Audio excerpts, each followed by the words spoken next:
Généralement, on lui dit félicitations au nom de la Française des Jeux, vous avez gagné. Ils n'aiment pas trop repartir avec un chèque comme ça, dans le train, dans l'avion, c'est pas très discret.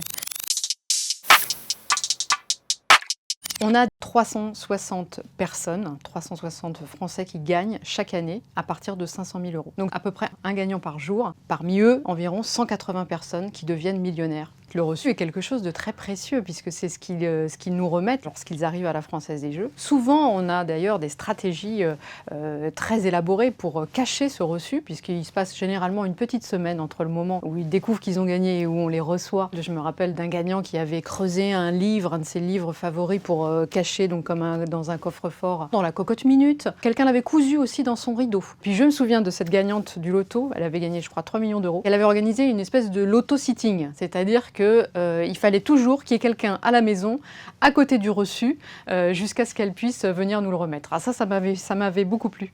On les accueille, on les paye, on leur remet leur gain, et puis on les accompagne dans le temps. C'est un changement de vie. Et donc nous, on est là pour accompagner le changement. Donc on a des ateliers sur la gestion patrimoniale, qu'est-ce qu'on a comme investissement à disposition, la fiscalité. Très souvent, ils s'achètent une maison quand ils ne sont pas propriétaires. Ensuite vient assez vite la voiture, c'est un peu un achat plaisir. Et puis il y a aussi une volonté de mettre de l'argent de côté pour les études de leurs enfants et puis transmettre cette chance. Ensuite, il y a des réalisations qui peuvent être un petit peu plus hors normes. Un gagnant qui avait envie d'aller dans l'espace, un autre qui avait envie de s'acheter une île. Bon. Et puis des choses beaucoup plus aussi ancrées dans le quotidien, dans les valeurs de chacun. Je me rappelle d'un gagnant qui a gagné 8 millions d'euros au loto. Il m'avait dit, moi, ce dont je rêve, c'est d'acheter un camping-car et je vais emmener ma maman et ma tante en vadrouille.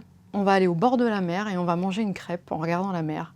Et moi, ça, c'est vraiment mon rêve le plus profond. Il y a aussi des gagnants philanthropes qui donnent. Je me rappelle de ce gagnant à l'euro-million qui avait gagné plusieurs dizaines de millions d'euros et qui avait offert la cantine scolaire à tous les enfants de sa commune. Donc c'est vrai qu'il y a beaucoup aussi de projets comme ça qui sont dans la générosité.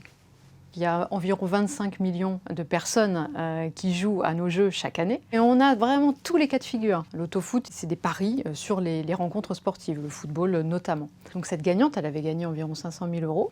Et lorsqu'elle m'appelle, je lui demande comment est-ce qu'elle fait. Est-ce qu'elle lit la presse spécialisée? Comment est-ce qu'elle fait pour trouver, comment elle a fait pour trouver tous les bons pronostics? Et donc là, elle me dit, écoutez, c'est très simple. Mon mari et mon papa sont des fans de foot. Donc ils font beaucoup de paris. Et moi, je parie exactement l'inverse. Alors le pourcentage de chance, ça dépend des jeux. Donc au loto, par exemple, on a une chance sur 19 millions de remporter le gros lot.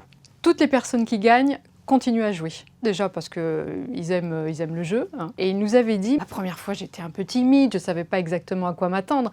Mais maintenant, si je regagne, mais j'en profiterai tellement plus, j'ai tellement hâte de revivre ce moment. Ça arrive, c'est pas le plus fréquent, mais ça arrive. Des récidivistes de la chance. J'ai en tête un gagnant de My Million qui a gagné 2 fois en jouant dans le même point de vente à 1 an et demi d'intervalle.